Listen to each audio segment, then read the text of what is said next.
Hola a todos, ¿cómo están? ¿Me escuchan? ¿Qué pasó, mi amor?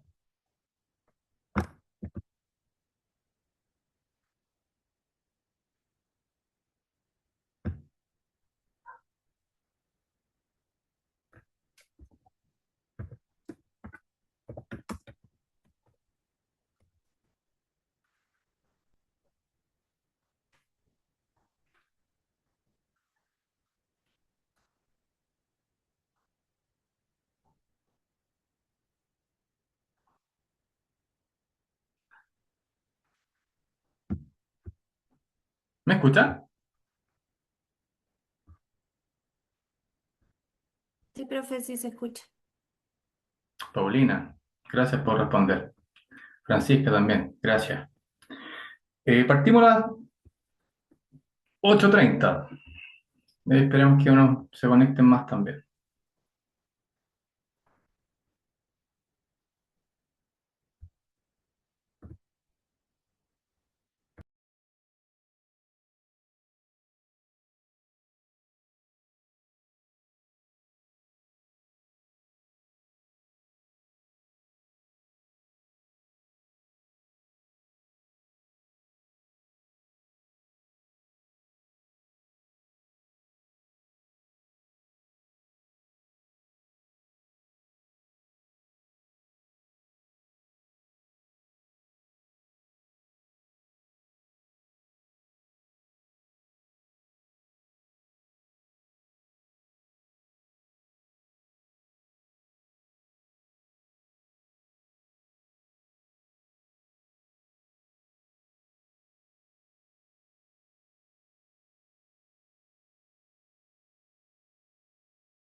Hola, profe, buenas tardes.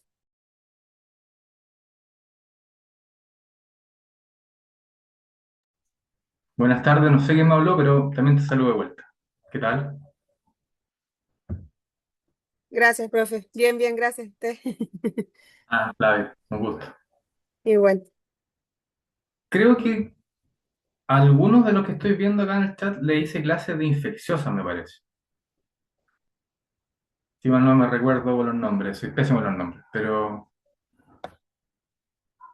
hay algunos que pueden estar un poquito más adelantados porque en ese ramo pasé algunas cosas que vamos a ver acá también. Así que qué bueno verlo. Um, Somos 28.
Ya, ahora sí.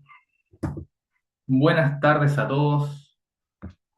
Espero que no estén tan cansados o que el inicio de este semestre no haya sido tan fuerte en la mañana. Espero que sí. Un gusto tenerlos en este curso que probablemente es el que más me gusta hacer, porque, buenas noches, Francisca, porque es justamente la asignatura o la disciplina en donde más he desarrollado mi trabajo. Entonces, si bien hago otros cursos en donde también tengo expertise, acá probablemente es donde más tengo. Entonces, me gusta mucho poder conversar las cosas que he visto y los que tuvieron clases conmigo en infecciosas saben que en el fondo trato de plasmar cosas que realmente les va a servir. Y si se acuerda alguno, de que realmente no estoy seguro si están algunos acá todos, pero yo les pasé, por ejemplo, el tema de Zika, malaria, les pasé un montón de cosas que ahora fueron boga, con el plan de contingencia, con AEDES, y lo hice ver todo el plan de ministerio, cómo hacer la vigilancia, bueno, eso es parte de la epidemiología también. Entonces, hay cosas que ustedes saben y vamos a ponerle nombre nomás. Em, y en esencia, de ahí en más vamos a construir. No piensen, ¿qué me dijo? Sí, profe. Ah, Francisca González, perfecto. Hola Catalina, ¿qué tal? Habiendo dicho esto, en el fondo, para darle la bienvenida, quiero conversar con usted un par de cositas que son administrativas. Primero, me imagino que ya saben que los links los voy a publicar ya sea por el aviso de la plataforma o bien por mail, para que nadie quede sin el link. Yo durante el día estuve hablando con Mesa Central porque en Blackboard hay una parte que dice conéctate a tu clase sincrónica acá, pero esa parte no la tengo habilitada aún. Entonces, cuando la tenga habilitada, además de los links que les voy a poner, ahí también pueden meterse e ingresar directamente, para que sepan, así como de forma estándar. Am, Probablemente el link de la sesión va a ser el mismo, porque lo programé para que sea todos los lunes a la misma hora, entonces va a ser el mismo link de sesión, me parece. Si no, se los voy a actualizar. Y la planificación completa ya se las puse también en Blackboard y les puse ahí donde sale como evaluaciones, también puse todas las fechas. Entonces quiero ver con ustedes eso para que antes de partir cualquier cosa puedan tener eso súper, súper, súper claro. Así que voy a compartir pantalla, denme un momento.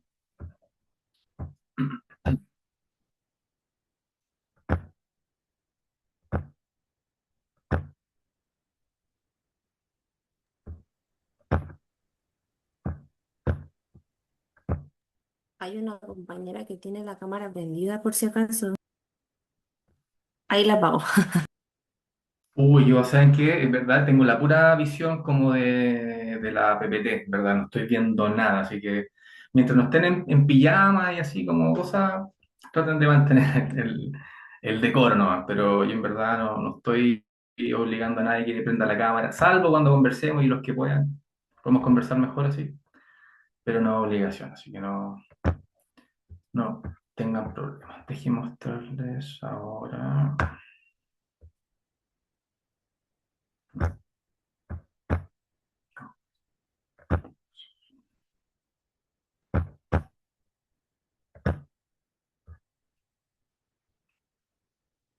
Asumo que se ve.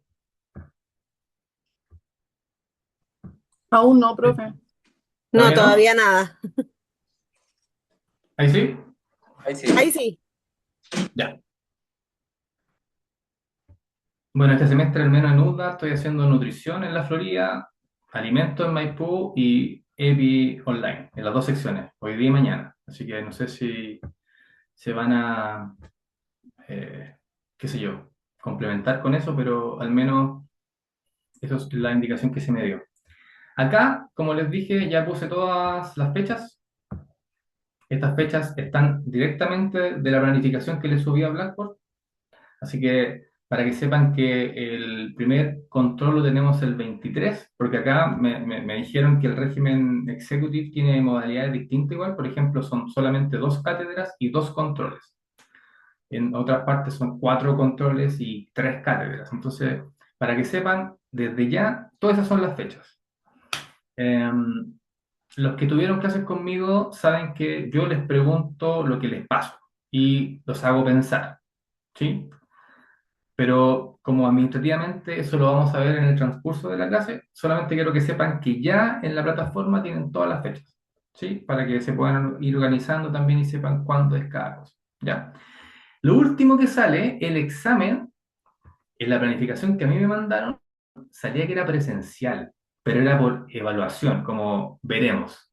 Yo eso no lo sé, y apenas lo sepa, se lo voy a comunicar. Yo entendería que no, pero a mí me mandaron esa planificación con esa posibilidad de examen presencial, ¿ok?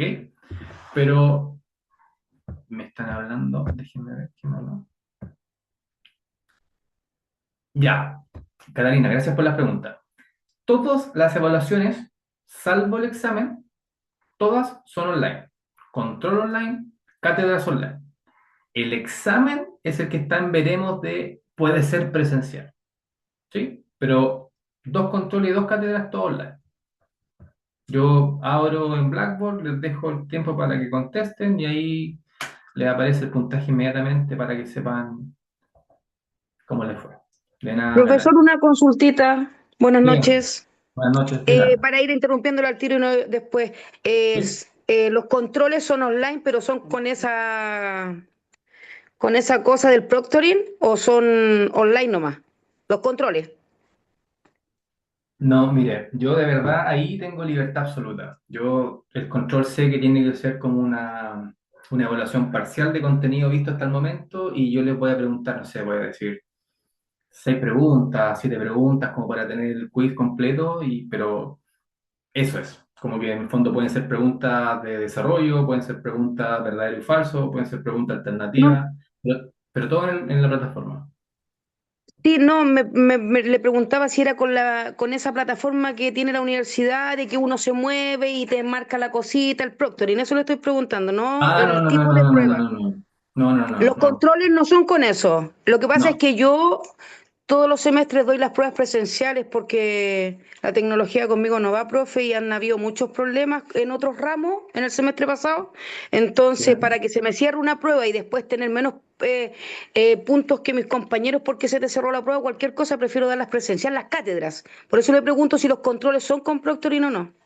No, no, cátedras y controles no. Usted va a ver, llegado el momento de la fecha, se abre ahí control o examen y usted, perdón, cátedra, usted ingresa ahí y están todas las preguntas. O sea, como que en verdad ahí no se preocupen porque en verdad, a ver, sí, lo pueden hacer con inteligencia artificial, pueden hacer ChatGPT, lo van a ocupar con Gemini, pero de verdad, las preguntas que hago yo son preguntas que paso en el contenido. Entonces, además, yo ya tengo años para ver quién me responde con inteligencia y quién no, y el que me pone con inteligencia de verdad, ni siquiera lo evalúo. No, en esas cosas no, no tenga miedo. Si en verdad usted va a poder hacer sus cosas a distancia como corresponde y va a tener el tiempo suficiente. Y de hecho, las personas que tuvieron problemas porque se les cerró la sesión, no guardaron las preguntas, etcétera, yo igual les di la oportunidad de poder corregir No, eso no. en su momento. Entonces, no se preocupe. Profesor, Profe, disculpe, parece que no estamos entendiéndonos. Es que las cátedras las hacen con esa aplicación que uno se mueve y todo, por eso yo la doy presencial. No sé si me está entendiendo lo que le estoy preguntando. Sí, yo le estoy ¿No es? entendiendo. Y le Ah, estoy ¿sí? diciendo Ah, que ya. Entonces usted dice que las cátedras tampoco las van a hacer con esa aplicación que estuvo todo el semestre pasado, todo el año. yo se lo estoy diciendo. Ah, ya. Genial. Oca, gracias. No se preocupe. Sí, por eso le estoy diciendo, porque a mí no me ha llegado ninguna instrucción así. Y yo tengo que dar instrucciones ahora tal como me la entregaron a mí. Entonces, yo abro la cátedra, abro el control, tienen un plazo y se cierra eso, las respuestas pasan. A menos que a mí me digan, ¿sabes qué? Vamos a ocupar esta tecnología antes. Pero hasta ahora no me han dicho nada. Entonces, yo le estoy informando tal como lo que se habla. ¿Sí? Ya. ¿Qué más? ¿Qué más? ¿Qué más? Bueno, está todo eso, es ahora acá. Y bueno, para terminar el tema, aquí están nuevamente la calendarización, entonces se pueden programar y a su pregunta, voy a volver a preguntar mañana qué es la situación correcta, pero a mí no se me informó, si no me hubieran hecho, eh, por así decir, el intercambio para poder hacer la evaluación. Pero, por ejemplo, yo hice infecciosa online y no me hicieron ocupar la aplicación.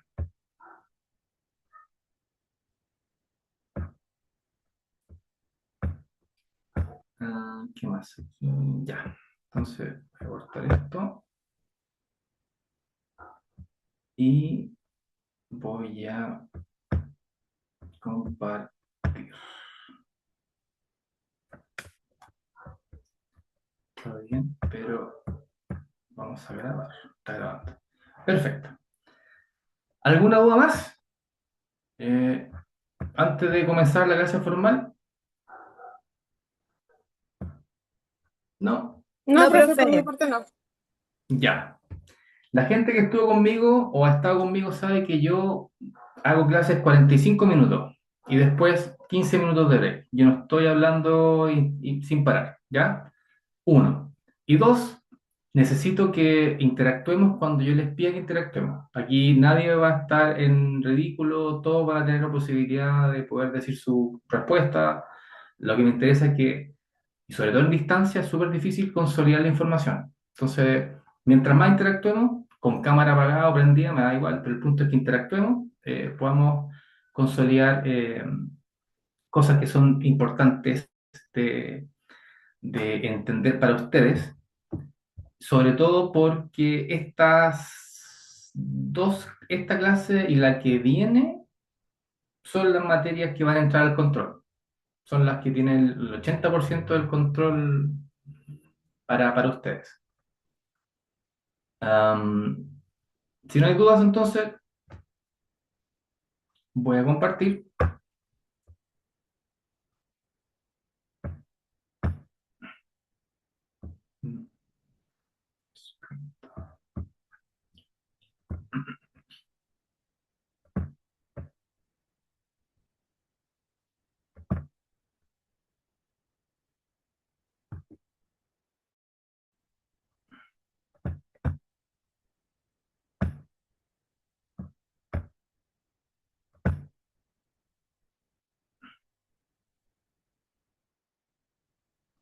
¿Se ve? Sí, profesor.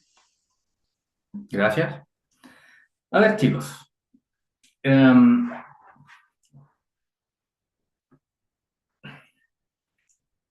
Hay cosas, como todas las cosas, que requieren partir de la base. Ahora, ¿qué bases necesitamos ver?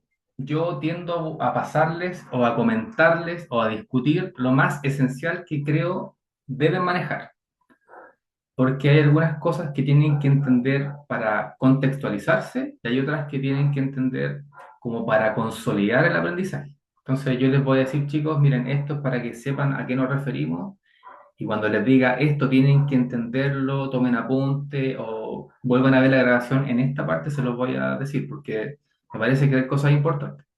Entonces, como vamos a ver los fundamentos am, de la asignatura y para que vean por qué es tan importante, porque en realidad todos pensamos en epidemiología, todos, todo el tiempo estamos pensando en poblaciones, todo el tiempo estamos pensando en qué pasaría si un grupo de alumnos o de estudiantes, de compañeros, hace ciertas cosas distintas y cuál es el impacto al grupo total. Se fijan como que esa dinámica inconscientemente nosotros siempre la ocupamos.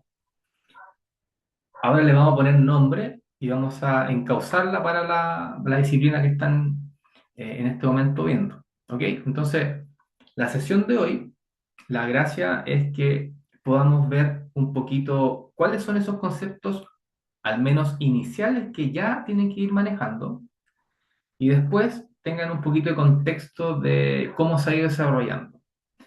Lo más complejo de la clase es la que se conoce como causalidad.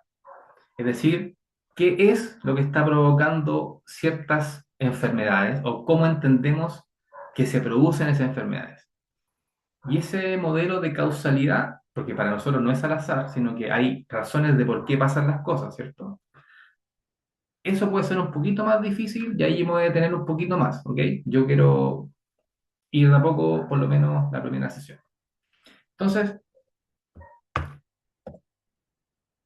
primero, lo que están viendo en pantalla corresponden a la literatura básica de la asignatura. Yo realmente busco y releo información de estos libros, porque son los libros de cabecera de epidemiología humana y veterinaria. Si es veterinaria, es el famoso libro azul, que es de Ian Duhu, ese documento. Todos estos libros están en la biblioteca abierta, por si acaso. Esto está directamente, ustedes pueden acceder y está. El de Leon Gordis, es el manual también de humanos. Y el libro rojo, es más fácil de entenderlo así, es muy bueno para epidemiología de campo. Es decir, el azul para la teoría, el morado como para ver cómo se vincula la salud pública con el animal en el contexto humano, y el rojo es para aplicación de epidemiología de campo en poblaciones animales. Yo les voy a decir de dónde saco cada cosa cuando sea necesario, pero les estoy diciendo que eso es la bibliografía básica que deben manejar. Para que sepan o tengan alguna duda, consulten ahí primero y les va a ayudar porque está en español y es bastante fácil de entender. Entonces, ahora como les dije al principio, quiero que interactuemos un poquito. Y ahora que estamos despiertos aún, yo sé que han escuchado epidemiología, algo tienen que saber de epidemiología, entonces mi pregunta es, ¿qué creen ustedes, con sus palabras, que estudiamos en epidemiología? No porque es importante, eso lo vemos después, estoy preguntando por qué o qué estudiamos en el contexto de epidemiología. Me pueden escribir en el chat, me pueden abrir un ¿Puedes, micrófono. puede ser cómo se distribuyen las enfermedades, profe? Ding, ding, ding, ding. Sí, es una de las cosas que nos ayuda a entender la epidemiología. Distribución, es decir, pongámosle palabras clásicas, directas y sencillas. ¿Cada cuánto se presenta la enfermedad? ¿Cierto? ¿Por cuánto tiempo dura? A eso se refiere con frecuencia. Así que, bien, eso es una muy buena aproximación. Profe, los Cata, brotes o las epidemias también. perfecto. Vamos a definir lo que es epidemia. Pero, perfecto, epidemia está bien. Me dicen acá entender por qué ocurren y cómo se propagan. Perfecto. Y para saber, ¿Dónde claro, ocurre también la zona geográfica? exactamente, ¿sí? Todo lo que me están diciendo son cosas que son parte de la epidemiología. A ver, si yo tuviera que resumir, son las preguntas clásicas que nos hacemos todos en enfermedades particularmente, lo que busca estudiar y terminar la epidemiología. Es decir, ¿qué? Responder cómo, responder cuándo, responder dónde y a quiénes afectas y a quiénes impacta la enfermedad, tanto humana como animal. O sea, queremos saber cómo se distribuyen, dónde se distribuyen, dónde están, a quiénes se ven más susceptiblemente afectados, etcétera. Se fijan como que entender eso, como dijo Katherine, me parece, nos permite, bueno, si esto está pasando así, si yo logro controlar algunos de estos factores, quizás la enfermedad o no aparece, o si aparece, aparece más espaciado en el tiempo, o bien si aparece, el impacto no es tan grande. Se fijan con el fondo lo que queremos saber es conocerla y entenderla para poder prevenirla. Algunas veces no podemos prevenir porque hay cosas que son inevitables, porque el riesgo cero no existe, pero podemos hacer intervenciones para que la magnitud de las consecuencias de las enfermedades sean menores. ¿Sí? Entonces, en esencia lo que dijeron está súper bien. Ahora vamos como a darle una vuelta un poquito más como esquematizada, ¿cierto? Tenemos una población animal y queremos saber, entre otras cosas, por qué algunos van a enfermar y por qué otros no. ¿Por qué en el fondo es más fácil detectar la infección en un grupo de animales versus otro? Queremos saber qué tan rápido se está propagando la enfermedad, en qué lugar se está dando más la enfermedad. ¿Se fijan? Entonces, todas estas preguntas las podemos resumir estas dos formas claras de aproximarnos a la epidemiología. Primero, queremos conocer y entender qué factores, que otro nombre que también van a escuchar mucho se llama determinantes. Factor o determinantes, es muy común, van a favorecer o bien van a prevenir que una enfermedad se presente o no. Y también vamos a querer conocer y entender cómo se dan las enfermedades en el tiempo y dónde se están dando. Entonces, en el fondo queremos ser súper ambiciosos, queremos saber casi todo. En verdad, qué, cómo, dónde, cuándo y cómo y quiénes, y a responder casi todas las preguntas. Entonces, requiere de harta cabeza, requiere de meditación, porque hay muchos factores. Saben que, y es parte de la clase, para nosotros actualmente las enfermedades son multifactoriales, dependen de demasiadas cosas, a diferencia de lo que pasaba al principio, que vamos a ver ahora con los hitos de la historia, en donde se creían que era básicamente eh, aromas, como energías, ¿cierto? Que eran las responsables de la enfermedad. Mucho tiempo después vimos que había microbios, habían agentes biológicos. Ah, entendemos que hay bacterias. ¿Qué pasó? Yes. Muy bien. Entonces, en esencia, estas dos formas de entender epidemiología serían las más claras que yo necesito que ustedes mantengan siempre. Quiero saber, o queremos saber, por qué se dan enfermedades, cómo hacemos para prevenirlas y cómo se distribuyen también. Denme un segundo.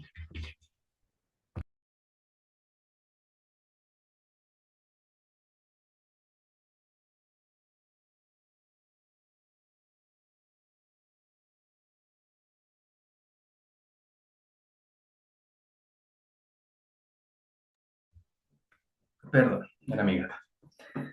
Entonces, con eso, como ustedes bien respondieron y resumimos en estas dos grandes áreas, también podemos empezar a dar como definiciones un poquito más de libro, pero a mí no me interesan esas definiciones en realidad, me interesa que entiendan que hay factores que podemos identificar, que podemos conocer, y si los conocemos, podemos saber si van a favorecer o van a prevenir enfermedades.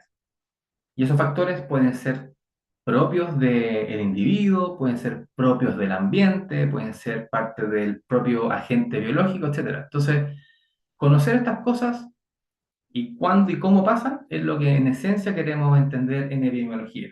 Ahora, claro, ahí está en rojo, en el fondo, eh, una definición un poquito más técnica en cuanto a que hablamos de estados de salud. Las poblaciones tienen que tener salud. El concepto de salud también ha cambiado durante el tiempo. Antes era la ausencia de enfermedad, pero la salud hoy por hoy es más que eso.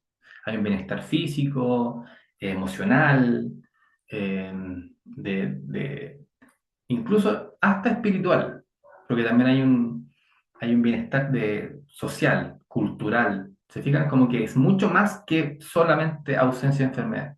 Entonces así también ha cambiado el concepto de epidemiología, pero en esencia es eso.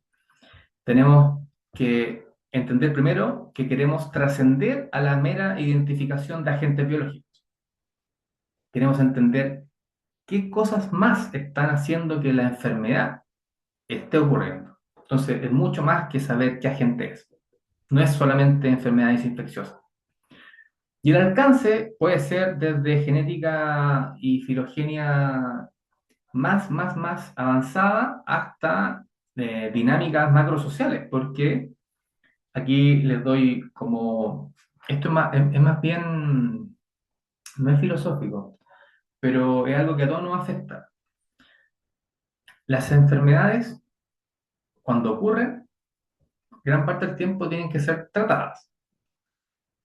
Pero no es lo mismo enfermarte, por ejemplo, de salmonelosis en, qué sé yo, en Algarrobo, que enfermarte de salmonelosis al lado de la clínica alemana. La enfermedad es la misma, el agente el mismo, el alimento el mismo, pero la forma en que tú puedas tratarte, tener atención hace la diferencia en que la enfermedad se controle o se propague, o te haga más daño. ¿Se fija? Entonces, eso se llama, o es una de las cosas que se conoce como determinantes sociales de la salud.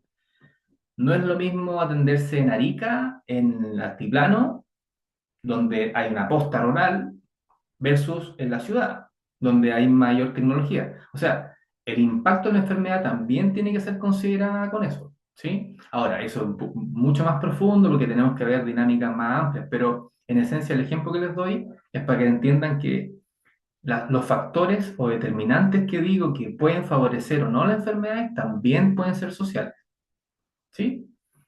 Y por lo tanto, lo que queremos como propósito en la asignatura o en la epidemiología como disciplina es entender esos factores para justamente promover la salud, evitando, previniendo o atenuando, porque muchas veces el impacto es inevitable.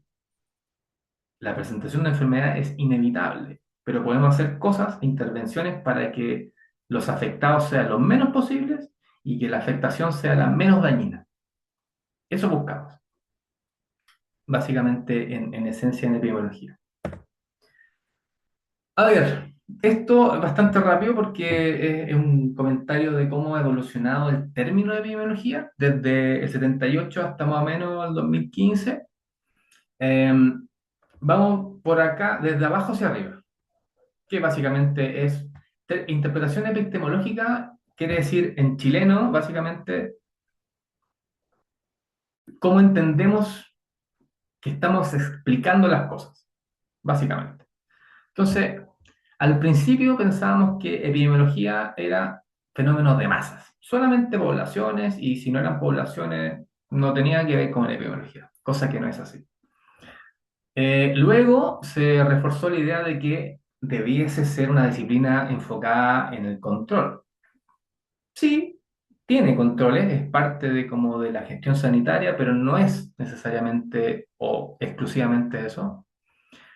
También vimos el tema de la enfermedad como tal, como ausencia de salud. Entonces también ahí no están tan actualmente usadas porque, claro, la salud tiene ahora una definición mucho más amplia. Eh, Ahora sí se conoce que la... Voy a poner aquí el curso, perdón, no estaba viendo. En este caso, claro, cuando hablamos de estados de salud, ahí somos un poquito más rigurosos y damos cuenta que hay un gradiente, o sea, te puedes sentir mal, pero puedes estar menos mal o muy mal. Entonces, hay estados de transición y esos estados también pueden verse afectados por ciertos factores o versus a otros factores. ¿Se fijan? Y ahora, en esencia, entendemos que la gracia, de aquí sí es algo que tienen que manejar, que cuando hablamos de epidemiología, no es excluyente, pero estamos centrándonos principalmente en las poblaciones.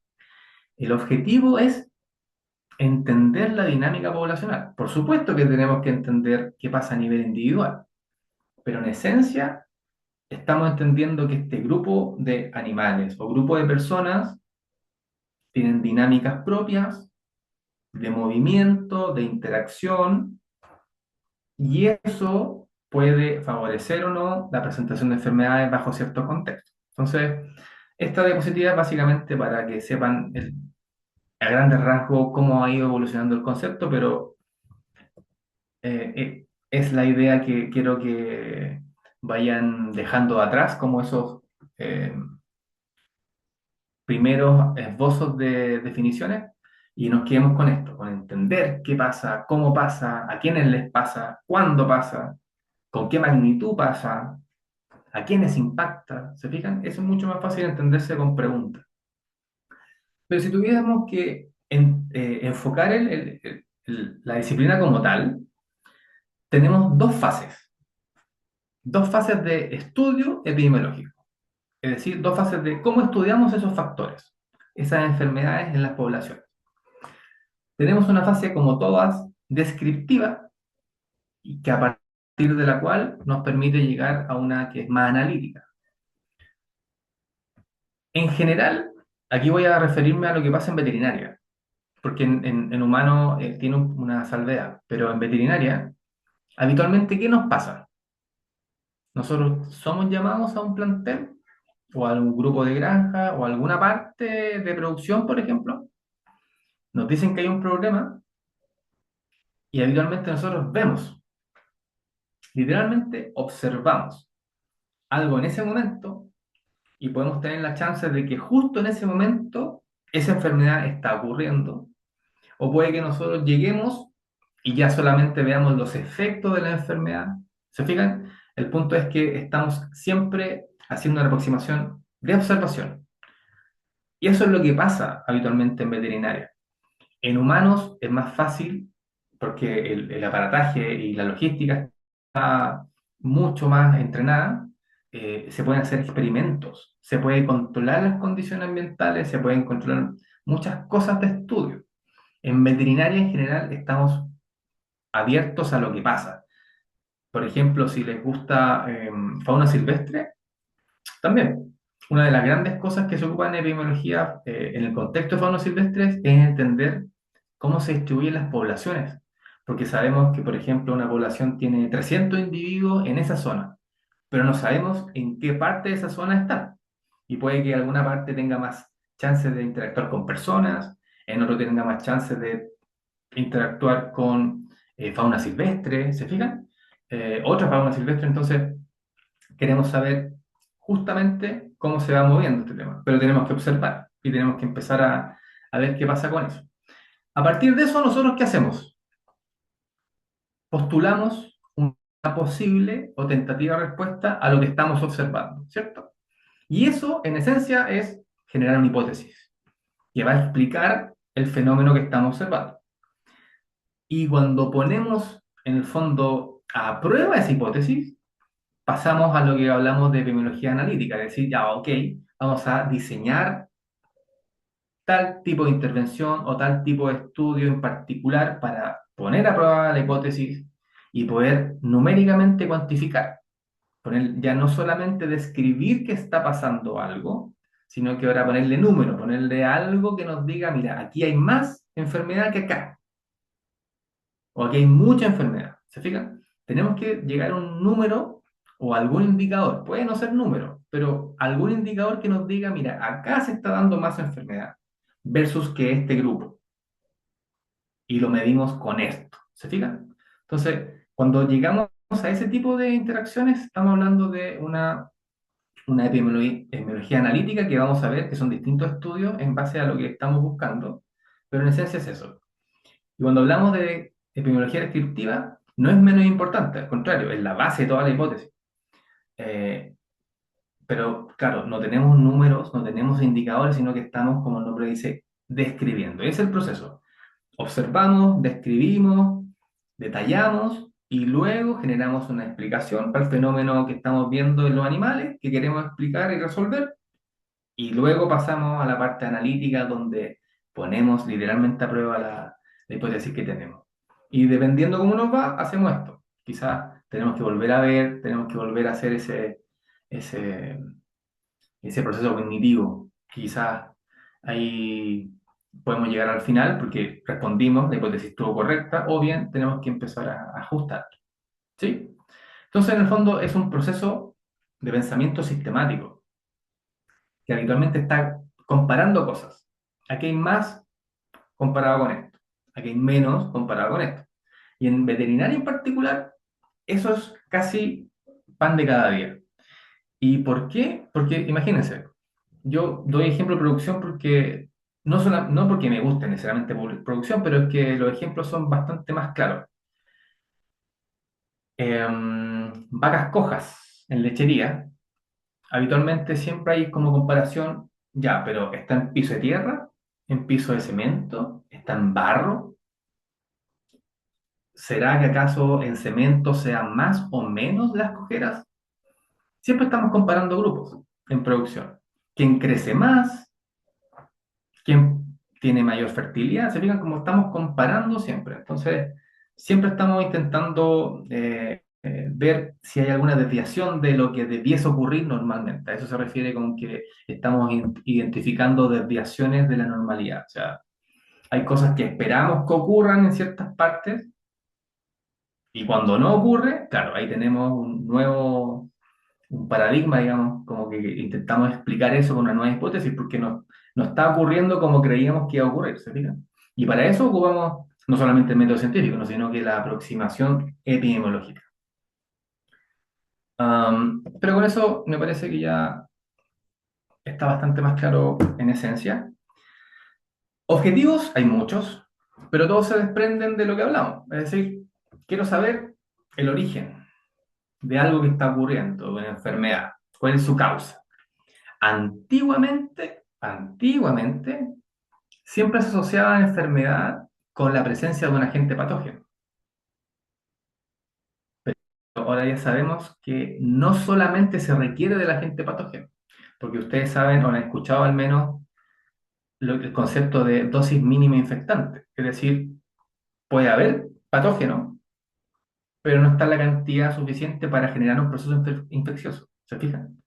Pero antiguamente, solamente aquellos animales enfermos eran los que tenían el agente, y aquellos sanos no lo tenían. Ahora eso no es tan así. Solamente estoy dando como el contexto de por qué estamos cambiando nuestra forma de pensar. Pero siempre vamos a querer saber el origen, que sabemos que es multifactorial, multicausal. No es solamente una causa. Y por lo mismo, queremos saber cómo controlarla. Queremos saber, en el fondo, también eh, cuál es la historia y si es un agente biológico, cuál es su ecología, en qué nicho está, decía, en términos de cuál es su zona geográfica, qué animales mantienen como reservorio, ¿se fijan? Queremos planificar a partir de todo lo que venimos caracterizando y establecer programas de control y vigilancia. ¿Por qué? Porque sabemos que pasa en tal especie, pasa en tal fecha, qué sé yo, pasa en invierno. ¿Qué cosa pasa en invierno siempre? Enfermedad respiratoria. ¿Por qué? Entre otras cosas, mayor hacinamiento, menos ventilación, temperatura más baja. ¿Se fijan? Hay un montón de cosas que nosotros tenemos que saber para poder establecer el plan de control y vigilancia. Pero para eso tenemos que saber cuándo, cómo, dónde y a quiénes. ¿Se fijan? Entonces eso también es parte del objetivo de la biología. Y no es el último objetivo, sino que es como uno de los más importantes de los que estoy detallando acá, y más, pues tiene que ver con la estimación de la magnitud de los efectos. O sea, sí, queremos prevenir, sí, queremos controlar, pero llegado el caso, como los recursos son limitados y no tenemos la logística completa para salvar todo, al menos queremos establecer los impactos menores que podamos conseguir. Entonces, por ejemplo, el cáncer mamario. Hay una condición que es inevitable. Si tienes mamas, si eres una mujer, tienes riesgo de cáncer de mamas. Pero tú no puedes cambiar tu condición genética de mujer, en esencia. Me refiero solamente por el cáncer. Pero quizás podemos cambiar otros factores, como por ejemplo, quizás la alimentación, quizás desbalance hormonal, quizás un tema metabólico. Además, qué sé yo, ambiental, puede estar en un ambiente muy contaminado de polvo, de humo. ¿Se fijan? Hay otras cosas que quizás podemos controlar para que el impacto no sea tan grande de la enfermedad. Entonces, en esencia, esos 5 puntos como objetivo son los que intentamos resolver con la epidemiología, sabiendo dónde, cuándo, quién, cómo, ¿se fijan? Y para eso tenemos que tener una forma de pensar. Um, Acá, concepto clave para que lo revisen en la grabación. Llevo 26 minutos, 27, así que la grabación parte en 27 lo que voy a decir acá. Hoy por hoy es importante que entiendan que si tenemos que resumir a lo más esencial de cómo entendemos la presentación de enfermedades en las poblaciones, tiene que ver con lo que ustedes conocen como triada epidemiológica, en donde interactúa el agente, que puede ser de distinta naturaleza, para efectos de nosotros. Habitualmente el agente es biológico: hongos, bacterias, virus, parásitos, priones. Pero acuérdense que el agente puede ser también algo físico, puede ser algo químico, por ejemplo, qué sé yo, desperdicio, sí, desperdicio nuclear, por ejemplo. No es biológico necesariamente, pero es un elemento que está generando el problema, ¿se fijan? Pero para nosotros es fundamentalmente un agente biológico. ¿Que interactúa con quién? Con el hospedero, ¿sí? Quien básicamente va a albergar a este agente biológico, y el agente y el hospedero interactúa en el ambiente. Estas, esta forma de aproximarnos a entender las enfermedades en epidemiología hasta el día de hoy sigue siendo muy, muy, muy robusta, muy sólida, porque resume en lo esencial aquellas cosas que tenemos que intervenir o podemos intervenir.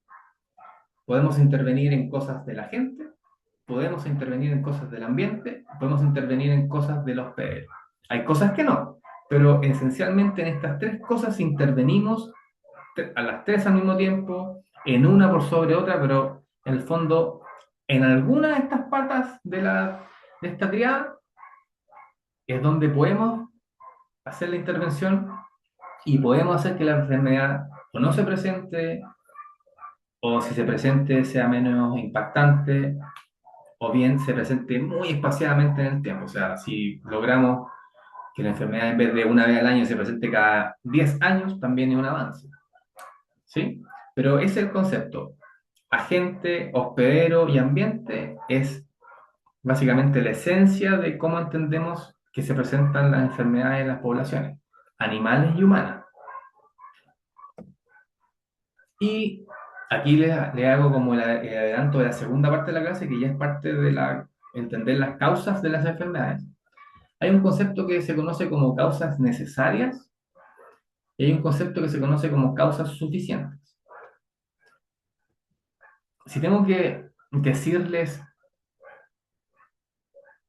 el extracto que deben quedarse ahora, es que cuando hablo de causas necesarias, como el nombre lo dice, son aquellas causas, aquellos factores, aquellas determinantes que para que para que se genere la enfermedad, tienen que estar. Necesariamente tienen que estar. Si no están, no se produce la enfermedad. Es el concepto de causa o causas necesarias. Pueden haber más causas que expliquen la enfermedad, pero esa o esas causas tienen que necesariamente estar, porque si no están, la enfermedad no se presenta. Por eso es causa necesaria. Déjenme que me escribieron en el chat. Voy a ver qué me escribieron. Francisca, ¿qué cosa querés que repita en particular? Yura, buenas noches. Gracias por estar. Vienes del trabajo. Causa necesaria. Ya. Mira, yo creo que para efectos de que lo entiendan más fácil y todos lo entiendan más fácil, quédense con el necesario y el suficiente. Si algo es necesario, ¿qué quiere decir? Que tiene que necesariamente estar. En el contexto de enfermedad, causa necesaria es aquella causa que para que se genere la enfermedad, esa causa tiene que estar. Por ejemplo, si la enfermedad se produce por causa A, causa B y causa C, y la causa C es la necesaria, si no está la causa C, no se da la enfermedad, porque es necesaria. ¿Se fijan? Entonces, ese es el concepto. Necesariamente tiene que estar. Por otra parte, cuando hablamos de causa suficiente, quiere decir que esa causa por sí sola es capaz de generar la enfermedad. ¿Se entiende? Por ejemplo, nuevamente, si una enfermedad tiene tres causas, A, B y C, y la causa A es suficiente, lo que quiero decir es que si está la causa A, la enfermedad se va a dar. independiente que esté o no esté lo demás, porque esa causa A es suficiente para que se dé la enfermedad.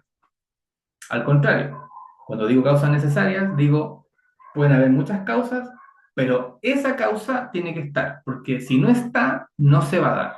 Por eso es necesaria. Ahí sí, Francisca, ¿se entendió?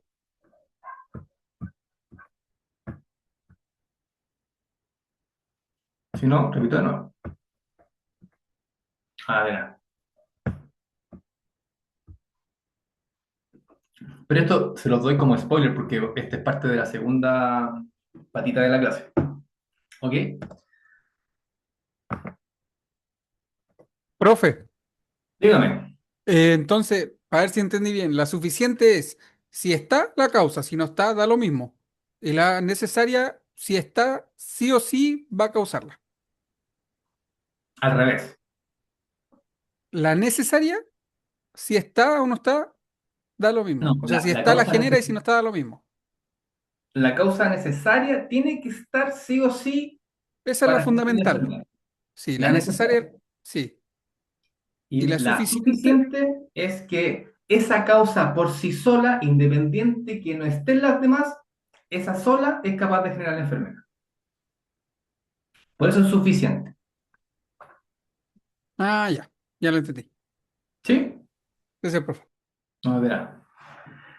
A ver, desglosando esta triada, podemos hablar muchas cosas de cada una de estas, ¿ah? Pero cuando hablamos de hospedero o el hospedador, que es lo mismo, estamos hablando que hay cosas propias del hospedero. Por ejemplo, llevémoslo a nosotros. Hay cosas, no, en realidad, no sé, a mí me gustan los gatos, o si le gustan los perros también, pero hay razas, por ejemplo, de perros que son más predispuestas a enfermedades respiratorias versus otras razas que tienen más predisposición a hernias discales, por ejemplo, los salchichas, los Dachshund, por ejemplo. Todos los braquicefálicos, todos tienen problemas de respiración. Entonces, ese es un factor propio que favorece la presentación de enfermedades respiratorias, que es exclusivo de esas razas, porque tienen esas características. Entonces, ¿cuál es en el fondo lo que quiero apuntar? Que cada elemento de la triada, agente, ambiente y hospedero o hospedador, que es lo mismo, tiene características. Y algunas de esas características van a explicar que se favorezca más o se previena más la presentación de enfermedades. Entonces, el estado reproductivo, si les gusta la producción, qué sé yo, la vaca que está periparto y posparto no tiene la misma robustez inmunológica que la vaca que está en segunda lactancia. O sea, hay estadios fisiológicos que pueden hacer que nosotros también seamos o menos vulnerables. ¿Se fijan? Am, el tipo de interacción que tenga ese animal con el ambiente también va a establecer su dinámica, pero en el fondo lo que me interesa que entiendan del concepto de características propias el animal o la persona es que son eso, son factores asociados a su condición que pueden explicar que una enfermedad se presente más o se presente menos. Y lo mismo lo podemos hacer si lo vemos por el caso del ambiente. Hay enfermedades que se van a dar en ambientes más húmedos, más tropicales, con mayor temperatura, versus otras que no se van a dar cuando hay mucho frío, cuando hay mucho viento, que están cerca o lejos de fuentes de agua. Se fijan como que esto es casi como una... A mí cuando partí estudiando esto cuando chico, me gustaba porque encontraba que era como detective esta cuestión. Había que explicarse muchas preguntas. ¿Qué? ¿Cómo? ¿Dónde? Es como, veía cuando chicos Detective Conan, no sé si lo vio alguien, pero me gustaba mucho. Entonces, cuando me ponía a pensar esto, oye, ¿por qué este animal se enfermó? ¿Por qué esta gente se enfermó allá? ¿Por qué pasó? ¿Qué comió? ¿A quién contactó? ¿Quién saludó? ¿Se fijan? Como que esas cosas siempre me pregunté y finalmente son preguntas que queremos responder con la epidemiología en el fondo. Pero también hay cosas que tenemos que considerar temporalmente. Hay enfermedades que son, por ejemplo, de larga duración, o otras que son de corta pero sostenida en el tiempo. Por ejemplo, nosotros podemos enfermarnos de influenza todo el año, pero se da más en invierno. Pero podemos enfermarnos más de una vez de influenza, como también podemos enfermarnos más de una vez de un resfriado. Pero enfermarse de influenza genera un periodo de convalecencia versus un resfriado que ese periodo es más corto. Podemos reinfectarnos, ¿se fijan? Podemos quedar inmunes para esa cepa o esa variante en ese momento y por eso tenemos que vacunarnos todos los años porque van mutando los agentes, que es otra característica de estos agentes biológicos que tienen mutaciones y particularmente los virus influenza mutan mucho y es por eso que todos los años nos vacunamos. No porque aparece un virus distinto, sino que el virus mutó suficiente como para que la vacuna anterior no tenga el efecto que tiene que tener. ¿Se fijan? Pero en esencia sigo abocándome a lo mismo. Hay cosas que pasan en el ambiente, hay cosas que pasan en el agente y hay cosas que pasan en el hospedero, animal o humano, que van a explicar características propias, que van a explicar la presentación o prevención de ciertas enfermedades. ¿Sí? Hagamos un zoom a algunas de ellas solamente para que tengan como la idea, porque, insisto, esta es la clase introductoria y muchas de estas cosas ustedes las saben, pero las estamos encauzando. Obviamente, por ejemplo, hace muy poco fue el tema de el Aedes aegypti, que encontraron que se había dado la alerta. En el fondo estaba el zancudo, estaba el mosquito, estaba la gente dando vuelta y la gente de salud pública, MinSal, etcétera, SAC, empezó a hacer todo un trabajo mancomunado porque, claro, antiguamente ese vector Aedes no, no estaba acá, pero las condiciones climáticas, las condiciones geográficas, incluida la migración, conductas, etcétera, están haciendo que ahora sí esté. Yo cuando era chico me decían siempre que los tornados aquí no podían existir por la cordillera de los Andes y porque la temperatura del agua del Pacífico era muy fría. Bueno, cuántas cosas han pasado con tormentas marinas, lo mismo con tormentas tropicales. Hay muchas cosas que supuestamente no pasarían, pero están pasando, porque hay cambios geográficos, ambientales, ya sea naturales o por nuestra acción, pero eso va a determinar en el fondo que haya más riesgo en una zona respecto a otra, ¿sí? Por ejemplo, acá en Chile saben que la rabia como tal, el virus de la rabia está en su ciclo silvestre, en los murciélagos principalmente. La rabia canina no está acá.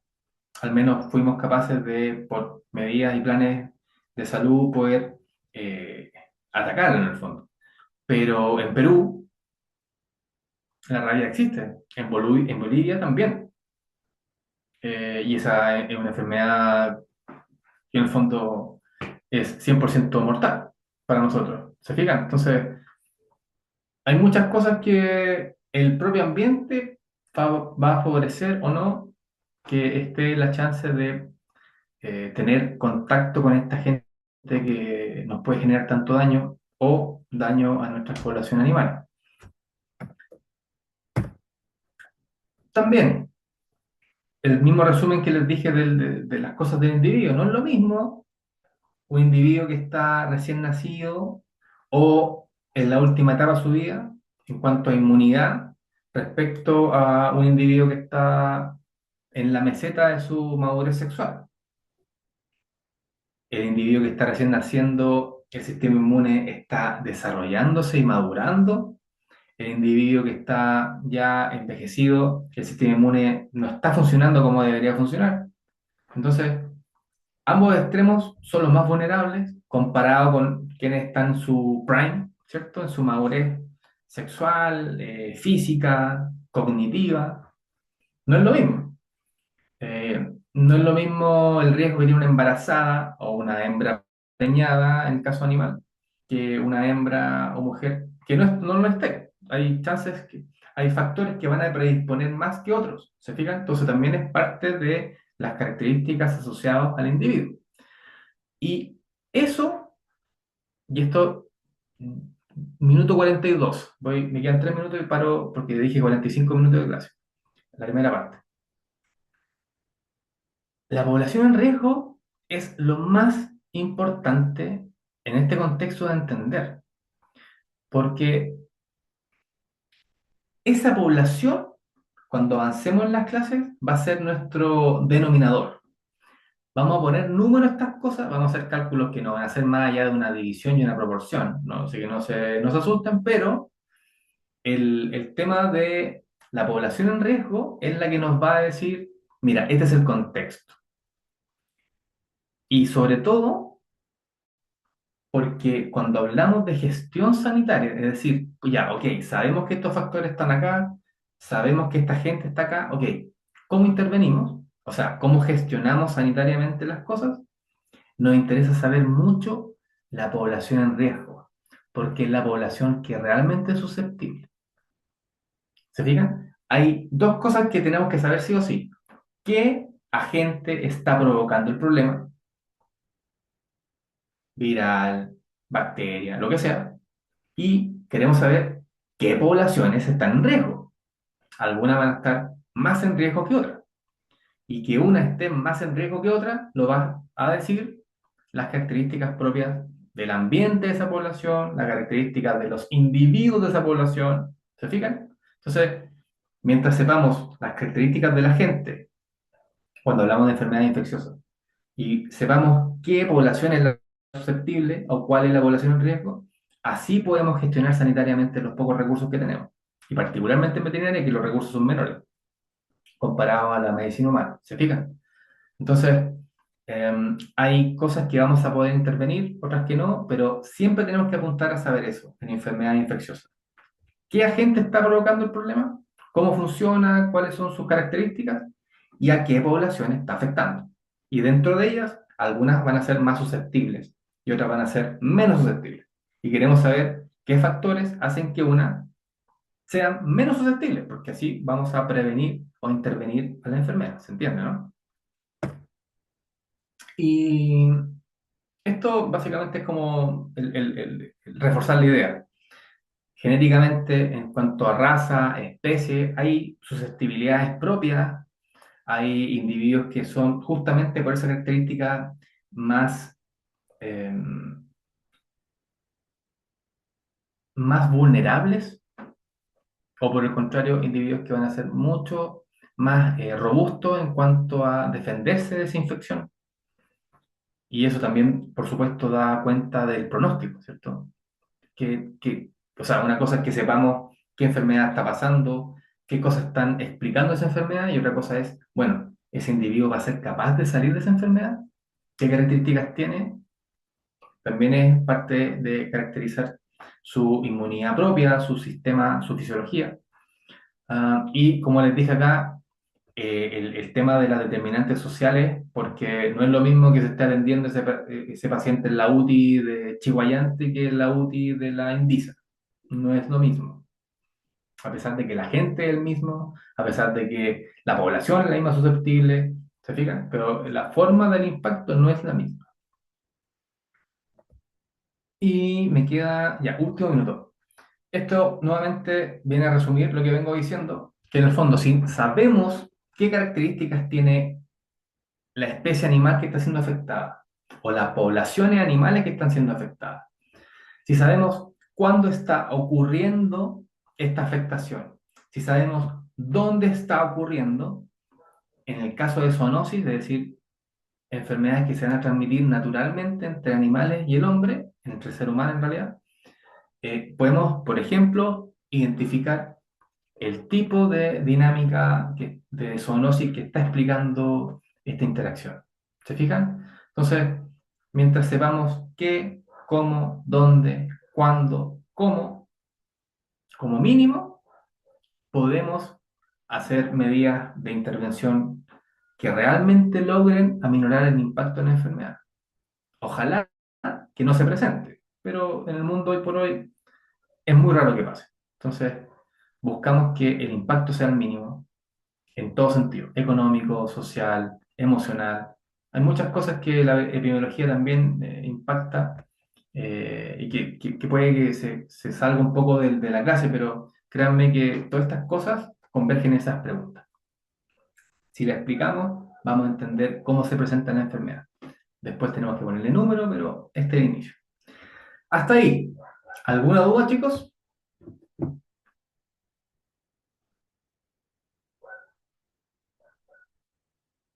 No, profe. No, profe. Ok. No, profe. Gracias. No, sí. A ver, yo sé que algunos están trabajando, vienen llegando al trabajo, otros están ahí apenas con la familia, haciendo cosas con hijos, así que yo intento ser lo más comprensivo posible. Ahora, Gracias, por lo profe. mismo, para que no terminemos tan tarde, no, que también hago clases en vespertino, como en presencial. Entonces, yo sé que la gente así, yo trabajo también, entonces no, también tengo familia, no somos robots, hay que entender esto. ¿Qué me escribió acá? Me puso, todo bien, profe, ya, ok. Yo tengo las 9:31. Vemos hasta las 9:40 de break, háganse un café, un té, lo que sea, y le damos la última patita que básicamente es más fácil, creo yo, porque si ya me entendieron lo primero, ya van a seguir la lógica de cómo armamos el puzzle, ¿ya? Entonces, a las 9:40 volvemos y vamos a terminar, yo creo que a las 9, perdón, las 10:20 probablemente terminemos, 10:15 quizás, 45 minutos más. Así que eso, chicos, voy a detener esto y volvemos 9:40, en 8 minutos.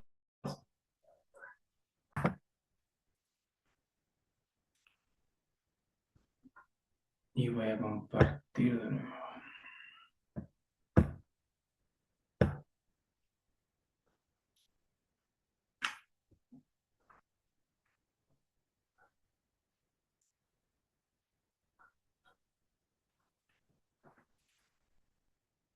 ¿Entendimos?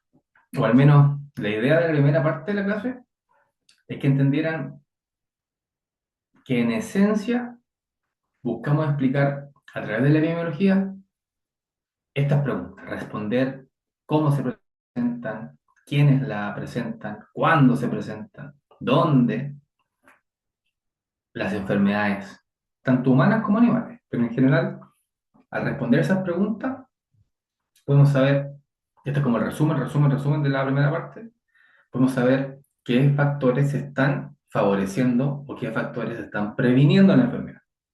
Si sabemos cuáles previenen, utilizando intervenciones en esos factores, podemos hacer que la enfermedad o no se presente, o si se presenta, que sea espaciada en el tiempo, y si no se puede hacer nada, a lo más podemos llegar a minimizar el impacto, que también es quizás nuestro mayor logro para esa enfermedad.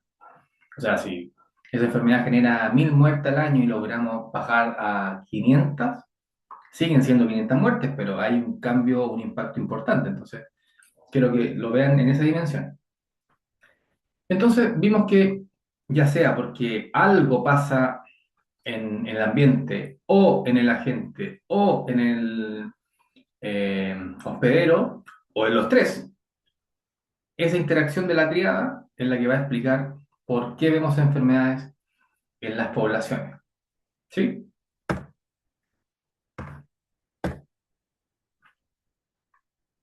Y por eso mismo,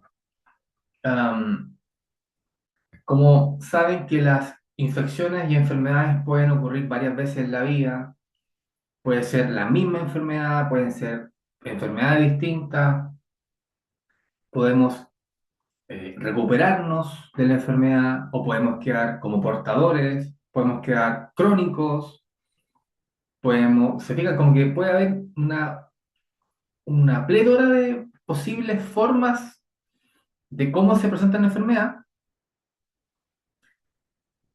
entendiendo que en el contexto más habitual, vamos a ver, si me siguen el puntero, que acá tenemos un ambiente silvestre, tipo, landscape significa paisaje. Los ecólogos definen paisaje de una forma muy particular, yo no me quiero meter en esa definición, pero entiéndanlo en el sentido más amplio, como una zona geográfica amplia en donde mayoritariamente encontramos zonas como no intervenidas, prístinas, naturales, ¿cierto? Y habitualmente en esas zonas los agentes biológicos tienen un ciclo propio. Es decir, por ejemplo acá, que aquí hay ejemplo de murciélago, imagínense un virus clásico, coronavirus, que es como lo que más tenemos en boga, o rabia puede ser también. Fíjense que en el fondo ese agente en estos individuos portadores, reservorios, no genera enfermedad. Esa es la forma en que ese agente se mantiene viable. O sea, no puede generar enfermedad en quien lo alberga. O sea, si va a matar a quien lo alberga, no se va a poder propagar. Tiene que tener un estado donde ese individuo no le pasa nada. Funcionan como reservorios, portadores. Entonces, normalmente los agentes tienen ese ciclo propio, pero por algún tipo de intervención humana, la principal es que nosotros estamos expandiendo nuestra... Me están escribiendo. Déjenme antes que pase, o si no, se me va a ir a responder. Está preguntando por WhatsApp. Ya, perdón. En esencia, como estamos con escasez de terreno para muchas cosas productivas, vivienda y sobre todo de cultivo, tenemos cada vez menos zonas de cultivo que sirve para que nuestros animales crezcan y de los cuales podamos obtener algún producto de origen animal. Estamos moviendo ese cerco, estamos interviniendo estas zonas que tienen ciclos propios de los agentes biológicos. Y cuando nosotros intervenimos, cambiamos ese ciclo, comienza lo que ven en la flecha. Es decir, aquí tienen heces de estos murciélagos y que ahora, como tienen proximidad con animales productivos, porque las zonas agrícolas se extendieron, etcétera, ya hay chance de que este agente que aquí no generaba enfermedad, ahora sí tenga contacto con especies animales, incluyendo el hombre, en donde sí tenga la chance de producir enfermedad. Y cuando esto ocurre, y ya cuando es el ser humano quien tiene esta infección, vamos a, obviamente, entender que en su interacción con el resto de los humanos, puede hacer que este agente que estaba acá, ahora mantenga una circulación propia acá, que es como lo que se conoce como ciclo urbano. Acá, el ciclo silvestre. Entonces, aquí en rojo está resumido como un lugar infectado. En esta zona se compartió ese. Acá ya hay un individuo o animal infectado. El spill es como se derramó y el spread es como se diseminó, ¿cierto? Entonces, ¿por qué muestro esta imagen? Porque primero, ejemplifica muy claramente, a mi parecer, esta dinámica. Y segundo, porque aquí arriba hay un término que van a ver cada vez más. Porque como siempre estamos buscando lo más costo efectivo y que tenga, obviamente, el impacto que queremos que tenga, si hacemos la sumatoria, es mucho más costo efectivo mantener estas estructuras naturales sin intervención,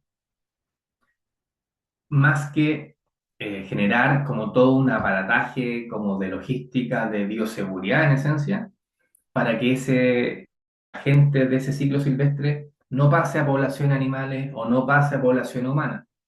Y es por eso que aquí se habla de inmunidad de paisaje.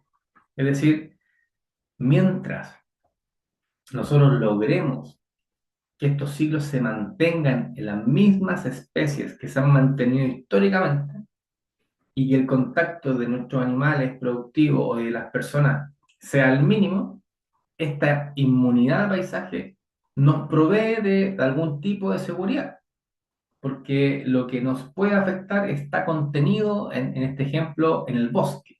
Puede ser en la montaña, puede ser en el mar, da lo mismo. El punto está que mientras mantengamos esos tipos de ciclos ahí, la chance, por supuesto, a que nuestros animales enfermen o nosotros por zoonosis lleguemos a enfermar es menor. Entonces, costo, efectivamente hablando, es mejor la no intervención. Y es por eso que la mayoría de los ecólogos o los que trabajan en conservación biológica apuntan hacia allá. O sea, si vamos a intervenir, hagámoslo en ciertas zonas, pero en estas mantengamos estos ciclos. Porque no sabemos, literalmente, hay cosas, por ejemplo, en la Amazonas, que sabemos que ahí tiene que haber una cantidad de virus, de agentes que nosotros desconocemos y que pueden ser muy perjudiciales para nosotros, pero aún no tenemos contacto, aún no intervenimos en esa zona, se mantiene. Entonces, a eso se refiere el concepto de inmunidad de paisaje, como en el fondo es el propio ciclo silvestre de esa zona no intervenida natural en la que nos permite que el ciclo se contenga acá y no afecta al resto. En la medida que nosotros intervenimos esos ciclos, por supuesto tenemos más chance de vernos afectados. Y por intervenir, no solamente piénsenlo desde el punto de vista físico, ¿ah? Por ejemplo, en el caso de COVID, la hipótesis que hasta el día de hoy mantiene más consenso, yo sé que es sujeto de debate, pero hasta el día de hoy, si hacemos la lista de posibles explicaciones, la que tiene más consenso es que esto pasó o tuvo alguna incidencia en lo que son los mercados de aves o de animales vivos. En inglés es wet market, que son como han visto en China, en otras partes, que tienen distintos animales silvestres y la gente, por ejemplo, en su dieta, en su hábito, tiene la costumbre de comer serpientes, tiene la costumbre de comer reptiles en general. Aquí, en Occidente, es básicamente un sacrilegio, pero en esos lugares la conducta y el factor social, cultural, sí puede predisponer a la presentación de más enfermedades. ¿Se fijan? A eso me refería al principio de que hay cosas que también son factores que predisponen o favorecen enfermedades, pero que no son biológicos, son como de conducta, son sociales, son culturales. En Chile, lamentablemente, espero no herir susceptibilidades porque realmente mi comentario va a que lo entiendan macro, pero desde por lo menos 15 años a la fecha, la migración que ha recibido Chile de distintas nacionalidades han hecho que aparezcan brotes de enfermedades que antes estaban controladas, porque esas personas que han llegado tienen hábitos culturales distintos, tienen inmunidad distinta, no tienen una forma adecuada a lo que nosotros históricamente hemos desarrollado. Entonces, no es que la gente esté trayendo cosas más virulentas o más dañinas, sino que la dinámica de prevención y contención que teníamos, porque habíamos identificado cuáles eran los factores más importantes a controlar, ya no están siendo controlados. ¿Se fijan? Y eso puede hacer que aparezca, por ejemplo, sarampión, que la gente no se vacune, que la gente pues, comparta como hábitos culturales de higiene que obviamente traen mayor chance de algún tipo de enfermedad, ¿se fijan? Entonces, eh, cuando hablo también de intervención, no solamente queden con la idea de intervención física, como poner un cerco eléctrico, cómo cambiar el alimento, cómo poner una vacuna, no. También hay intervención, y probablemente la más difícil que tenemos como veterinarios, es poder intervenir en la cultura de las personas. Porque cuando ustedes trabajen el día de mañana, si es que acaso no están trabajando con personas en la clínica, a los que les guste de menor, hay cosas que ustedes tienen que haber visto que dicen, pero esto no se tiene que hacer por A, B, C razones, pero las personas históricamente siempre lo hicieron porque nunca nadie les dijo que estaba mal. Y cuesta mucho cambiar un hábito. Dejar de fumar cuesta mucho.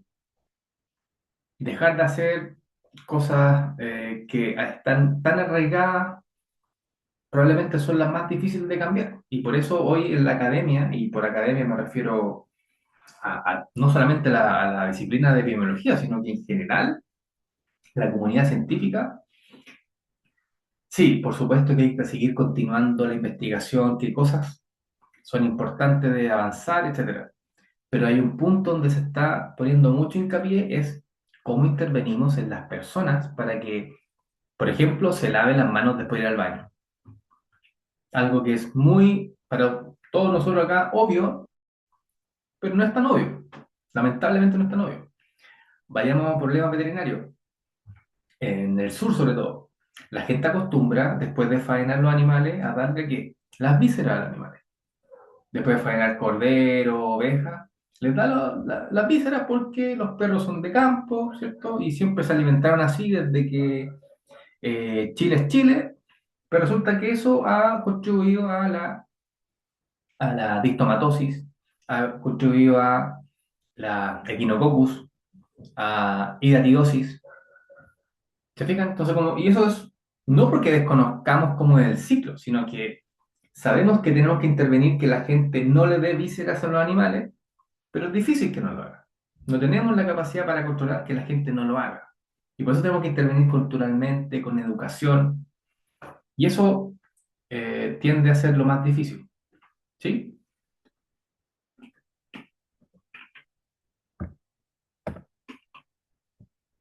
Y esto solamente no lo hago como autobombo, ¿ah?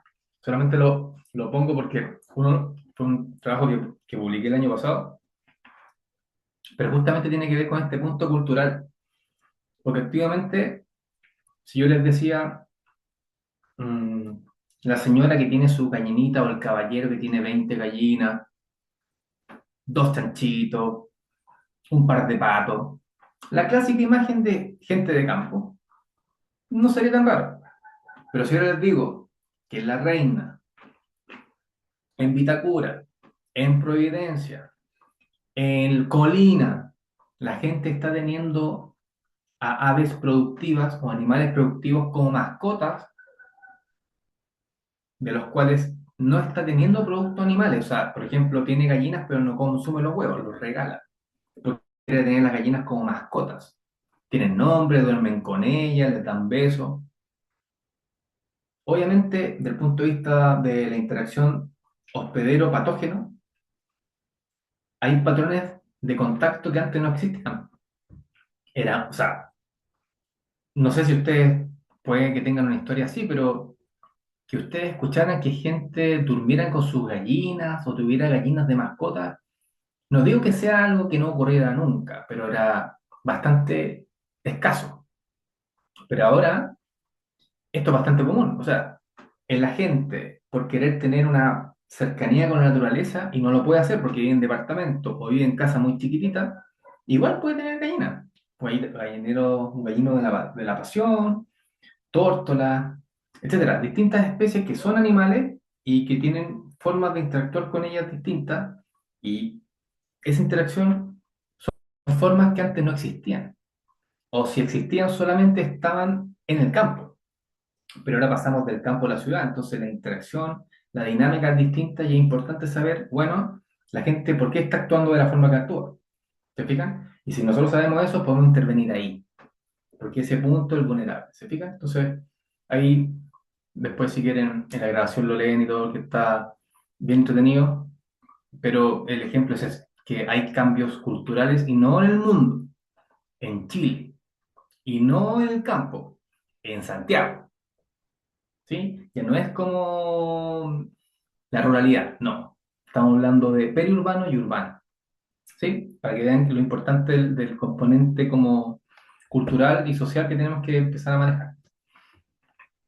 Por supuesto, si ven aquí en rojo, tenemos ejemplos de agentes biológicos que tienen que estar en alguna parte, y esa parte nosotros le denominamos como reservorios, es decir, donde el agente puede mantenerse viable sin producir la enfermedad en quien lo mantiene. Ahora también puede ser un lago, por ejemplo, puede ser alimento.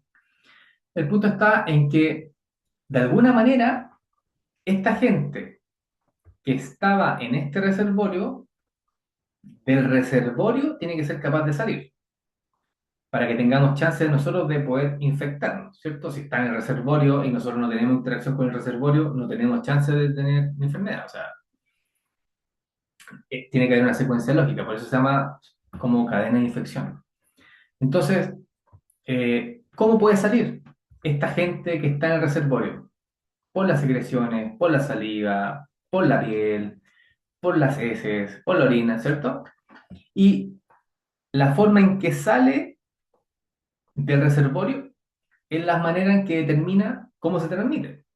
O sea, si sale por sangre, requerimos un contacto directo, hay que ingerirla, podemos solamente tener contacto con las gotas, se fijan como que dependiendo de dónde sale o por dónde se elimina el agente, nos va a determinar cómo va a transmitirse y por lo tanto, en amarillo, cómo va a entrar en nosotros. Por ejemplo, a través de una mordida. ¿Por qué? Porque el virus, por ejemplo, de la rabia está en ciertas fases contenida en la saliva, en la glándula, ¿cierto? Entonces, si en ese animal la mayoría de la gente está en saliva, va a salir por secreción y por lo tanto necesitamos tener un contacto físico con esa saliva y puede ser porque tuvimos contacto con mucosa, nos mordieron por una herida, ¿se fijan? Entonces, eso es lo que se entiende como cadena de infección. ¿Dónde está? ¿Cómo sale? ¿Cómo se transmite? ¿Y cómo entra? Y por lo tanto, después, ¿qué tan susceptible vamos a ser? Va a depender de la edad, de la inmunidad, de la especie, si tenemos una enfermedad concomitante o no, etcétera, etcétera. Y eso hace esta cadena como secuencia, ¿cierto? Pero así entendemos cómo es que, de alguna manera, esta gente que está contenida en reservorios animales habitualmente es capaz de llegar a otro animal, incluyendo el hombre. Esto es más rápido. Agentes zoonóticos lo saben, ¿cierto? Cualquier enfermedad que sea capaz de transmitirse naturalmente, porque somos compatibles desde el punto de vista genético, compartimos proteínas, etcétera, un montón de cosas entre animales, algunos animales, y por lo tanto podemos ser infectados por ese agente de ese animal, ¿sí? ¿Cuántos agentes? Bueno, se dice que casi 75% de las enfermedades emergentes hoy por hoy son de origen animal. Emergente lo vamos a definir ahora para que no quedemos en el aire. Paréntesis, no se olviden, cuando hablamos, y particularmente de biología, hablamos también de enfermedades transmitidas por los alimentos. Porque este animal, si está infectado con un agente X que es capaz de infectarnos nosotros, obviamente por sus deposiciones va a contaminar el ambiente que vamos a utilizar para cultivar nuestro alimento y obviamente nos llega. O bien, directamente del animal vamos a producir alimento y obviamente también nos llega. O bien, estamos directamente en contacto con el animal porque estamos arreándolo, estamos faenando y también nos contactamos. O sea, en el fondo, sí, piensen en enfermedades infecciosas. Sí, pero no se olviden de las enfermedades transmitidas por los alimentos, porque probablemente es la segunda, eh, ¿cómo decirlo? Es la segunda forma en que nosotros más aportamos a la salud pública, en la inocuidad alimentaria, inocuidad de calidad alimentaria, porque aquí, en esa cadena, pueden pasar muchas cosas malas, y en todas estas podemos intervenir. Tenemos conocimientos como veterinarios para intervenir acá, o intervenir en la producción del alimento, o intervenir en el ambiente en cuanto a cómo manejar el animal, ¿se fijan? Podemos intervenir ahí, en todas estas rutas podemos intervenir. Entonces, no se queden solamente con este bicho o este virus que está dando vuelta y no infectó. No se olviden de los alimentos también, como principales vehículos de transmisión. Definiciones. Cuando yo les diga enfermedad endémica, estoy diciendo lo que está escrito arriba. que es una enfermedad que está presente en la información, en la población, está constantemente presente en términos de que tenemos un número dentro de un intervalo. O sea, por ejemplo, lo que están viendo en el gráfico. Acá tienen el tema del dengue clásico en rojo, dice DC, y el dengue hemorrágico, el H. Yo lo hubiera dicho al revés, para asociar sangre con rojo, pero se entiende, ¿no? Fíjense, el dengue hemorrágico en verde, de aquí está desde el 2004 hasta el 2013. Fíjense que estuvo presente bajo este caso todos estos años. O sea, no hubo año en donde no se presentó. Obviamente aquí visualmente vemos que hay un año donde se presentó un poquito más, pero nunca es cero. ¿Se fijan? Entonces, a eso se refiere con endémica, que está presente y cuando está presente sabemos más o menos cuál es el promedio de casos que vamos a tener. Puede ser un poquito más, un poquito menos, pero tenemos el promedio. ¿Sí? ¿Significa? Por eso es endémica, está presente constantemente y en números que conocemos. Puede que este año, no sé, los casos de ANTA fueron 12, el año anterior fueron 8 y el anterior fueron 11. ¿Se fijan? Pueden cambiar un poco, pero están dentro de los mismos números que conocemos. Y por eso se habla de endemia, una enfermedad endémica, que se presenta de forma endémica. Pero cuando esto cambia y tenemos que este número habitual ya no es habitual, sino que está por sobre lo que estamos esperando, eso es una enfermedad epidémica, que se presenta de forma epidémica. Es decir, que se presenta con una frecuencia por sobre los casos que habitualmente sabíamos que se presentaban. O sea, todos los años, desde el 2001 hasta la fecha, qué sé yo, la enfermedad presentaba en promedio 300 casos. Un año fueron 250, en otro fueron 310, pero en promedio 300 casos. Pero este año ya vamos en 600. Ya, eso está por fuera de lo esperado, esto está por fuera de los números que manejamos, por lo tanto, es una enfermedad que se está presentando de forma epidémica. Es una epidemia. Muchos casos de enfermedad por sobre lo esperado. Y eso está graficado acá. Imagínense el número cualquiera de casos, de aquí está el eje de tiempo, y aquí en verde tenemos el límite de endemia. Porque aquí, igual que el ejemplo anterior, hay un día más, un día menos, o semana, o año, pero en el fondo está dentro de esta línea, está dentro de lo que nosotros esperamos. Pero algo pasa acá, o aquí en particular, que esto empezó a cambiar. Y pasamos al umbral y ahora sí tenemos más casos de lo que habitualmente tenemos y la enfermedad se presenta como epidemia. ¿Y por qué pasa eso? Aún no lo sabemos porque tenemos que estudiar y hacer toda la investigación epidemiológica, pero sabemos que algo pasó en la triada. Algo pasó en el agente, algo pasó en el ambiente o algo pasó en los hospedero o en los tres. Por ejemplo, la pandemia. Veíamos todos los días cuántos casos nuevos, la curva, si teníamos más números que el día anterior, etcétera. Pero cuando había restricción, la curva como que bajaba, ¿cierto? Daban un poquito de libertad o la gente cambiaba de fase, ¿se acuerdan?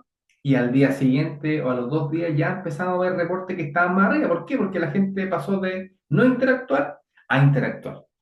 Y ese cambio es un cambio ambiental. Ahora la gente se ve enfrentada a interactuar con más gente. Y eso hizo que la curva se aumentara. ¿Se fijan? Es una de las cosas. Pero eso es un ejemplo muy concreto de cómo la modificación, en este caso, de una intervención ambiental, por ejemplo, una cuarentena, que la rompieron y aumentaron los casos. ¿Se fijan? Entonces, hasta ahora, por lo que les estoy contando, no sabemos qué pasó, pero algo pasó en la triada. Porque eso explica que pasáramos de números habitualmente conocidos a números por sobre lo que nosotros habitualmente vemos. Una presentación epidémica. ¿Ya? Nuevamente otro concepto, una enfermedad esporádica genera algún tipo de dificultad a veces, pero en esencia es una enfermedad que se presenta irregular en el tiempo y es muy ocasional. Em, Hay muchos ejemplos, yo pongo este porque quizás es el que más pueden ustedes asociar de forma fácil, que es anthrax. Saben que en el fondo las esporas de anthrax, de Bacillus anthracis, puede estar ahí en latencia en el ambiente por años, decenas de años, entran en latencia, pero cuando vuelven a tener contacto, en este caso con la vaca, que está comiendo, que las ingiere y les cambia el ambiente a esa espora, en el animal, en el fondo, esa espora, esa latencia cambia y se activa, y como se activa, empieza todo el ciclo infeccioso, ¿se fijan? Pero es esporádica porque esos campos, en el fondo, los famosos campos malditos, no son tan intervenidos. La gente sabe que ahí hay historias de que alguna vez alguien se contagió de anthrax, entonces que se presente no es improbable, sino que es muy irregular, es muy ocasional y por eso es esporádico. ¿Sí? Y, a ver, otra definición, para que nos entendamos, cuando yo les diga enfermedad emergente, yo realmente quiero que se queden con esta primera definición, con la primera, porque hay autores que hablan de 20, 25, hay otros autores que hablan de 40, la mayoría habla de 30. Entonces, una enfermedad emergente es una enfermedad que apareció por primera vez o bien se describió por primera vez en los últimos 30 años. En este caso, al menos del 2020, del 2096 para adelante. Del 96 sería como todas esas enfermedades que por primera vez se describieron. No quiere decir que no hayan estado antes, solamente que ahora recién las estamos identificando, ¿se entiende, no? Entonces, también pueden encontrar estas definiciones, pero en general son definiciones que se utilizan del punto de vista como de la semántica. Buscan asociar emergencia con como que puede aparecer, como este tema medio como en el limbo. Por eso esas definiciones, que también la pueden encontrar, les puede generar alguna duda. En cambio, la primera es bastante clara. Enfermedad o grupo de enfermedades que se describieron o se han descrito por primera vez en los últimos 30 años. ¿Sí? A diferencia de lo que es la enfermedad reemergente, que es una enfermedad que se conocía, una enfermedad que tuvo un impacto, se intervino, los casos bajaron, incluso llegando a cero, pero por alguna razón, particularmente al cambio en la teada epidemiológica, en las personas o animales, en el ambiente, en el agente o en todos, algo pasó que dejó de estar contenida, controlada y volvió a aumentar los casos de esa enfermedad. Y eso es el concepto de enfermedad reemergente. Enfermedad que se sabía de su existencia, enfermedad que se controló, pero por alguna razón volvió a aumentar el número de casos en el futuro, en la actualidad. En el fondo. ¿Se fija? Son términos que tienen que manejar porque lo vamos a ocupar bastante en el curso, entonces quiero dejar eso un poquito más claro. Un ejemplo chileno, el tifus de los matorrales, que básicamente es un tipo de rickettsia, pero es una enfermedad que, fíjense que dice, after first identification of the case in Chile, en el 2006, en el fondo, el 2006 recién esta enfermedad no es que no haya estado, sino que se identificó en este estudio con un poco más de 30 casos. Ya hasta la fecha eso hay un aumento. Esta revista, o sea, este paper del 2018, les quise mostrar lo que estaba hablando ahora del 2025, pero puede generar un poquito de ruido ahí. Solamente me interesa que entiendan que esto no es como abstracto, esto es real. Una enfermedad que recientemente se escribió en Chile y es un ejemplo de enfermedad emergente. Déjenme, vi pasar un chat.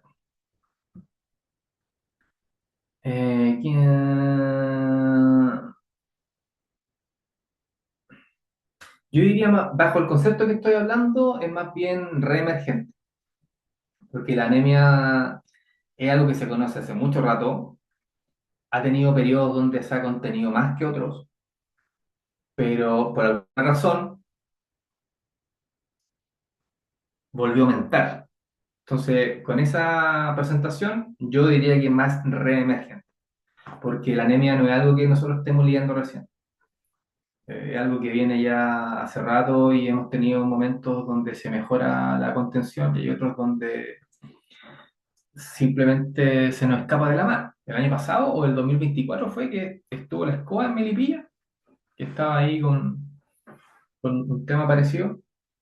Pero sí, Catalina, yo en este caso estoy de acuerdo contigo, reemergente.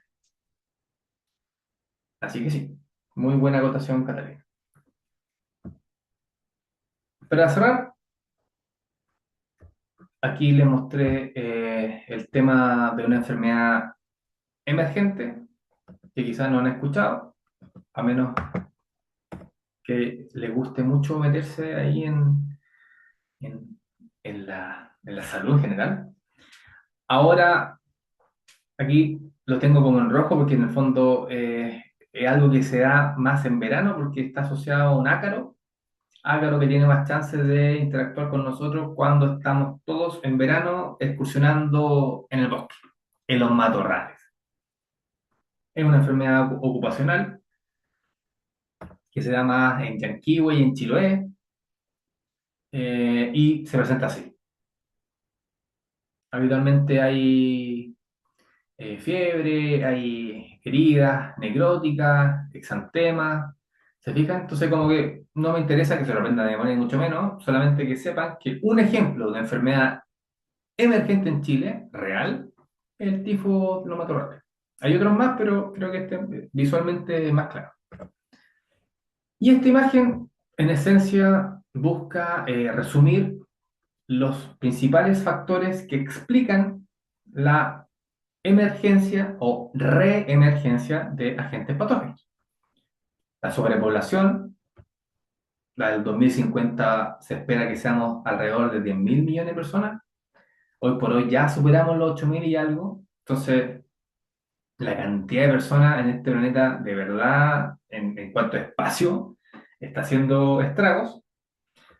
No estamos envejeciendo, no hay un reemplazo, la gente y la natalidad decayó. Para ustedes, claramente tiene que haber sido también un tema de conversación o tienen que haberlo leído, que en el fondo ya no quieren tener hijos o si los tienen lo están postergando mucho, pero en esencia la población se envejece y si estamos más viejos, estamos más vulnerables porque estamos con el sistema inmune mucho más deteriorado. ¿Se fijan? Entonces, obviamente, eso viene a explicar, entre otras cosas, por qué vamos a vernos enfrentados a agentes patógenos emergentes o reemergentes.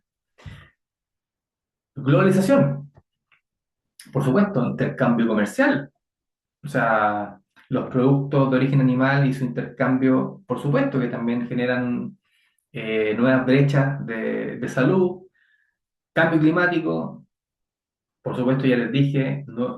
Esta dimensión social de la salud en el fondo, pobreza, inequidad, porque el acceso a medicamentos, a terapia y a médicos es distinto. Conflictos, sin ir más lejos, lo que estamos viendo en Irán, ¿cierto? Hace poco salió Israel con Palestina, antes sigue Rusia con Ucrania y ahora Estados Unidos, Israel y Irán. Entonces, hay desplazamiento de personas, hay tengo que hacer una clase de emergencias como naturales porque como veterinarios tenemos un rol súper grande.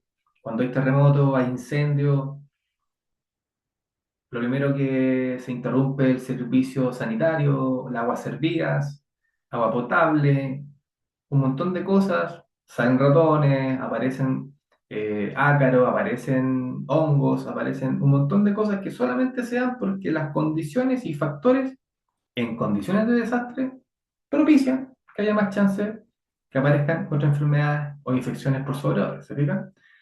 La migración ya lo comenté.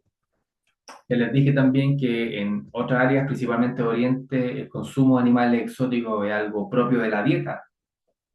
Y eso, como les comenté, el tema de COVID es una de las explicaciones más consensuadas que hay de cómo se generó esta cuestión.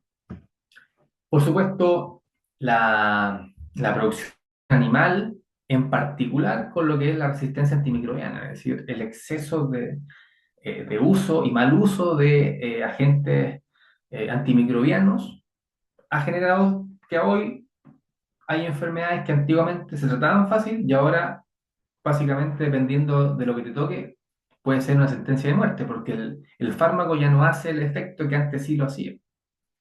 Y es porque los agentes también tienen su mecanismo de resistencia, entonces, y por supuesto aquí arriba, brechas en la salud pública, particularmente en cómo nos gestionamos desde el punto de vista de país, ¿cierto? Entonces, ahí tienen un ejemplo de cómo estos hitos, estos factores estarían incidiendo y explicando por qué hay emergencia y reemergencia de agentes patógenos. ¿Qué más me queda? Ah, ya estoy en lo último ya. Es lo mismo, el tema de resistencia antimicrobiana, porque de verdad, para nosotros, probablemente este es nuestro mayor desafío, porque aún hay producciones, no en Chile, pero en otros países donde se utilizan los antimicrobianos como promotores de crecimiento. Entonces le están dando dosis subterapéuticas constantemente en el agua o en el alimento, y eso hace que obviamente ese agente biológico se vea enfrentado a una presión de selección que va seleccionando los que son más resistentes, los que no tienen tantas chances de verse afectados por los fármacos, ¿se fijan? Y particularmente nosotros que estamos con veterinaria y tenemos y manejamos animales que están destinados a la producción de alimentos, ¿se fijan? Entonces, tenemos ahí mucho, y sobre todo nosotros que estamos eh, usando como el antibiótico para todo, cuando en realidad debiese haber un diagnóstico más certero.